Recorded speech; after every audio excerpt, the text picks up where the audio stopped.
Good morning, everybody, and welcome to the Lasham Daily Briefing for Sunday, 4th of August, 2024. So, synoptic situation there. And a few days ago, I mentioned this low pressure that was building up south of Greenland at the time. And there's one, two, three, four, five, six frontal patterns all associated with this. And it's down at about 9 millibars. So we are going to be affected quite drastically by it in the next couple of days. So this is at midnight last night. And if I run this forward to midday today, you can see that it's pretty well hit the island and the north of the country. We are at the moment in a sort of slack westerly flow underneath it. It's going to be unstable, but we are suffering a lot of top cover ahead of this front, I think, and maybe a bit of leftover from what we had yesterday. So spot winds today are giving us a nice westerly flow straight down the strip, about 10 knots. And here's the cloud that is associated with that of the approaching fronts. And you can see actually what's happening is we got a lot of top cover. It's going to affect us anywhere north of here. It's going to affect us, but and we may see the sun a little bit today, but it's going to be all the temperatures are going to be reduced by this top cover.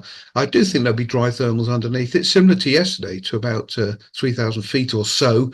But I don't think this will be a very good day for stretching your legs away from the site too much. There's a rain associated with that top cover actually as we speak at the moment. And if I run through the rain forecast, I think we're going to be reasonably clear of rain throughout the day. There's clearly the rain associated with the main part of that low pressure. But if I run it through the day, you can see actually, although we got a lot of top cover around, we're not actually going to be affected by rain. And this is pretty well all the way through the day. Bembridge is indicating overcast throughout the day, a little bit of sun first thing in the morning. Out the window, I can see the little blue patches in between the upper cloud, which is about 15,000 feet, I guess. But then it's going to just get thicker and thicker, and it's going to be dry.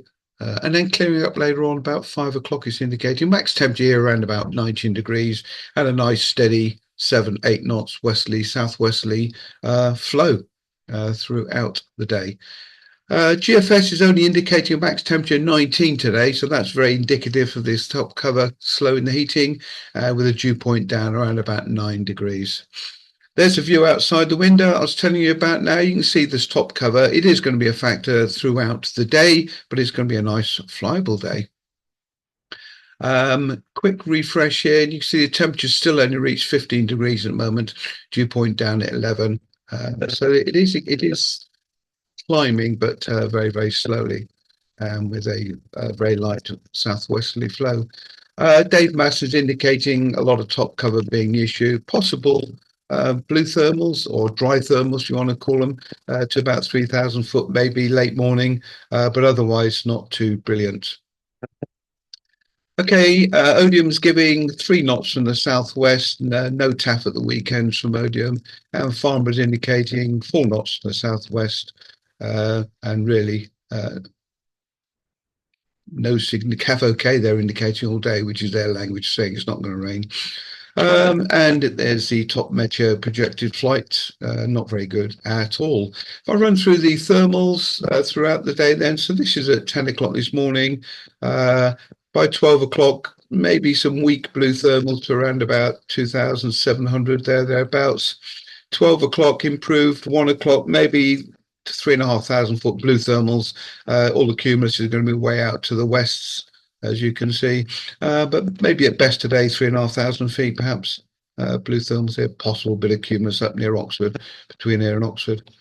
And Skysight has got a similar projection for flight distance, all very, very local, if anywhere at all, and very, very small amount of Q, possibly reaching about 4,000 foot, they're indicating. I think that's a bit optimistic because of all this top cover.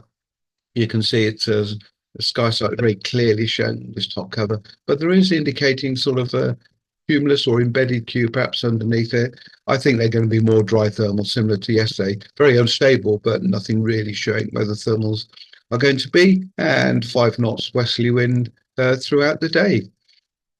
NOTAMs today is not too bad, actually, but I'll quickly run through the local ones. The usual Barton Stacey, the live firing. 36 is Uphaven, telephone number change. 35 is the Ash Rangers. Danger area D132, a surface to 1100 feet.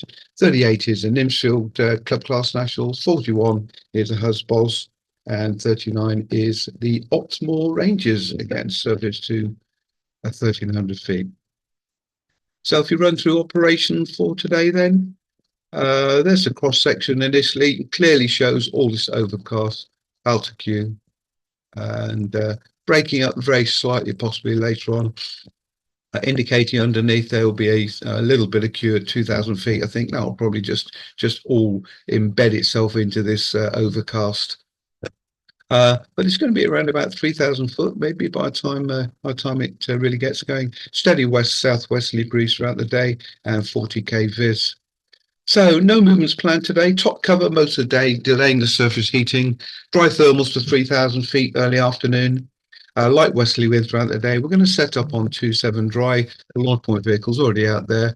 Club grid, if required, the usual place on the grass north, unless you are heavy. It's Group 4 day today, so Chris Lewis is going to be out assisting with operations. 3K21 are on the bookable list. Dave Allen, John Baxter and Sam Cool are instructing on that. I heard a rumour that John Baxter might possibly not be too well. I think he may have hurt his leg. If that's the case, Ed Fox and part of the Group 4 team, I'm sure, will take over his students. 1K21 is booked in the morning by Will Graham and Patrick Nagley doing an assessment of competence this afternoon. We have trial lessons all day in a K13, so that leaves the 21 and a K13 available for any casualist flying. 4 is flying on the Compass Flying with Tim Robson and Harry Plester today, and the aerobatics course this evening. So they're going to probably need 2 K21s left out. I'll try and get confirmation whether it's not going to be 3 later, because I know the Fox, I think, is going to be available as well. All single seaters are booked except SH2, SH4 and SH6, which is now Cersal post its annual. Reminder please about the buggies, only sit in the allocated seats, no passengers on the rear, and please listen out on the radios, they're working really, really well. And the simulator is available as normal. Quick overview of the list. Plenty of students all day, all booked with instructors, which is really nice to see.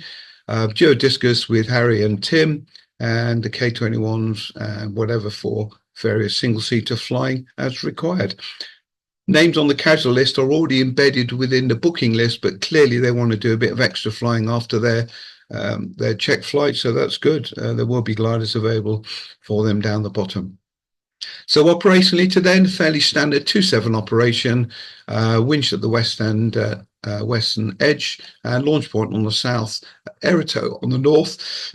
Any stragglers or heavy gliders that want to use the runway for Erito, just hang on the back, please, behind the launch point. Okay, so Ron and Chris will be starting operations off outside. I've got a few admin things to do first thing, but I'll catch up with you all a bit later. Fly safe. See you later. Bye.